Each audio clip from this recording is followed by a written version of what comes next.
নমস্কার বন্ধুরা, সোনার হেসেলে আপনাদের সবাইকে আবারও আন্তরিক স্বাগত। আজকের পর্বে আমরা নিয়ে এসেছি একেবারে নতুন, সুস্বাদু এবং আধুনিক রান্নার একটি বিশেষ পদ, এয়ার ফ্রাই কুলচা। কুলচা সাধারণত তেলে বা ঘিয়ে ভেজে তন্দুরে তৈরি করা হয়, কিন্তু আজ আমরা দেখাবো কিভাবে খুব কম তেল ব্যবহার করে এয়ার ফ্রাই পদ্ধতিতে এই জনপ্রিয় খাবারটি তৈরি করা যায়। এর ফলে খাবারটি যেমন হালকা হবে, তেমনি স্বাদেও থাকবে এক বিশেষ বৈচিত্র্য। আজকের এই এয়ার ফ্রাই কুলচা তৈরি করার জন্য আমাদের লাগবে ময়দা, ডিমের সাদা অংশ, পনির, কালো জিরে, oregano, baking soda, castor sugar, chilli flakes, baking powder, cheese, butter, সেদ্ধ চিকেন, সাদা দই এবং সামান্য লবণ। এই উপকরণগুলোর সাহায্যেই আমরা তৈরি করব আজকের বিশেষ এয়ার ফ্রাই কুলচা। এবার চলুন রান্নার প্রক্রিয়ার দিকে এগিয়ে যাই। প্রথমে একটি বড় বাটিতে ময়দা নিতে হবে, এরপর এর মধ্যে অর্ধেক পরিমাণ দই দিয়ে দিতে হবে। তারপর 1 টেবিল চামচ ক্যাস্টর সুগার, 1 টেবিল চামচ বেকিং সোডা এবং 1 টেবিল চামচ বেকিং পাউডার যোগ করতে হবে। এরপর সামান্য লবণ দিয়ে সব উপকরণ ভালোভাবে মিশিয়ে নিতে হবে। তারপর বাকি দই দিয়ে দিতে হবে এবং তার সঙ্গে সামান্য সাদা তেল ও অল্প পানি মিশিয়ে ধীরে ধীরে ময়দাটাকে মেখে একটি নরম ডো তৈরি করতে হবে। এই ডোটি কিছুক্ষণ ঢেকে রেখে দিতে হবে যাতে এটি ভালোভাবে সেট হয়ে যায়। এবার কুলচার পুর তৈরি করার পালা। একটি বাটিতে সেদ্ধ করা চিকেন পেস্ট নিতে হবে, আর একটি বাটিতে পনির রাখতে হবে। এরপর দুটি বাটিতেই সামান্য করে চিজ যোগ করতে হবে। তারপর উভয় বাটিতে চিলি ফ্লেক্স, কালো জিরে এবং সামান্য লবণ দিতে হবে। এবার 2 বাটির মিশ্রণ ভালোভাবে মেখে নিতে হবে যাতে সব উপকরণ একসঙ্গে মিশে একটি সুস্বাদু পুর তৈরি হয়। এবার আগের তৈরি করা ময়দার ডো থেকে ছোট ছোট বল তৈরি করতে হবে।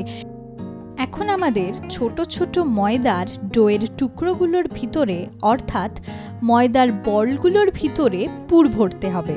এরপর বেলন চাকির সাহায্যে সেই বলগুলোকে গোল করে বেলে নিতে হবে।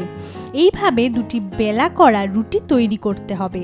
এরপর তার উপর সামান্য জল লাগাতে হবে এবং ওপর থেকে কালো জিরে ছিটিয়ে দিতে হবে। এর সঙ্গে সামান্য পোস্ত দানাও যোগ করলে কুলচার স্বাদ ও সৌন্দর্য আরও বাড়বে।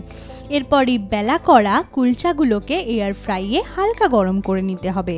যখন কুলচা ভালোভাবে সেকে যাবে তখন সেগুলো বের করে ওপর থেকে বাটার ব্রাশ করে দিতে হবে। এরপর কুলচাগুলোকে অর্ধেক করে কেটে 4টি টুকরো করে নিতে হবে। এইভাবেই প্রস্তুত হয়ে যাবে সুস্বাদু এবং স্বাস্থ্যকর এয়ার ফ্রাই কুলচা। বন্ধুরা, আজকের দিনে স্বাস্থ্যকর খাবারের গুরুত্ব অনেক বেড়ে গেছে।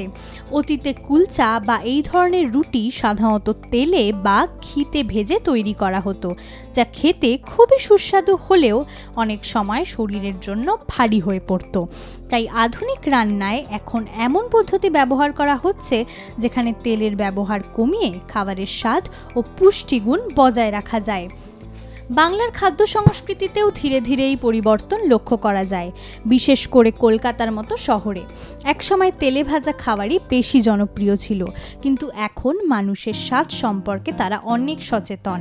ফলে এয়ার ফ্রাই বা কম তেলে রান্না করার পদ্ধতি এখন অনেক বেশি জনপ্রিয় হয়ে উঠেছে। এই ধরনের রান্না খাবারের স্বাদ বজায় রেখে শরীরের জন্যেও উপকারী হয়ে ওঠে। এয়ার ফ্রাই কুলচা সেই ধরনেরই একটি আধুনিক উদাহরণ। এখানে ঐতিহ্যবাহী কুলচার স্বাদ বজায় রেখে নতুন প্রযুক্তির সাহায্যে কম তেলে এটি তৈরি করা হচ্ছে।